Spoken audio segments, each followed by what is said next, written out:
All we need for this is a number 2 Phillips screwdriver.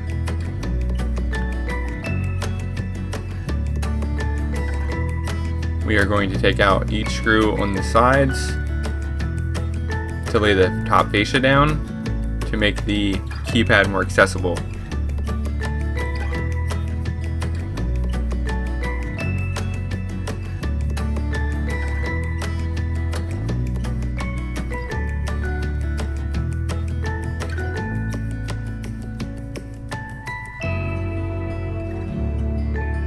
Here I'm trying to figure out the best way to show you guys to get the camera in the right position.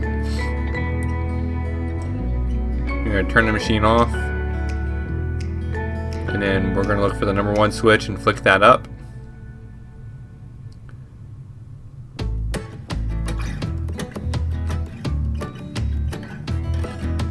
And then we're going to turn the machine back on for 10 seconds, roughly.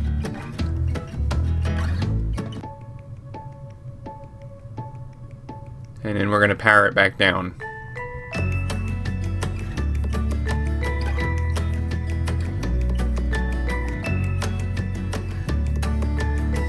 We're going to flick that switch back down, and we're going to turn the machine back on.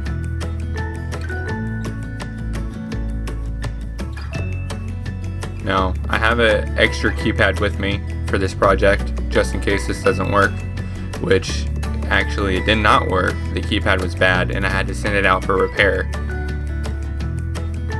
But I did not put the screws back in, so just in case I had to replace the keypad, which I did.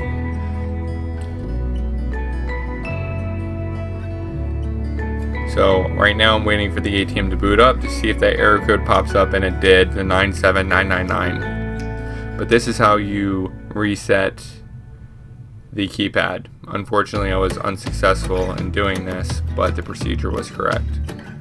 If you have any more questions, or if you have any questions, please leave them in the comments below, or if there are any other videos that you'd like me to do, please let me know by sending me a message or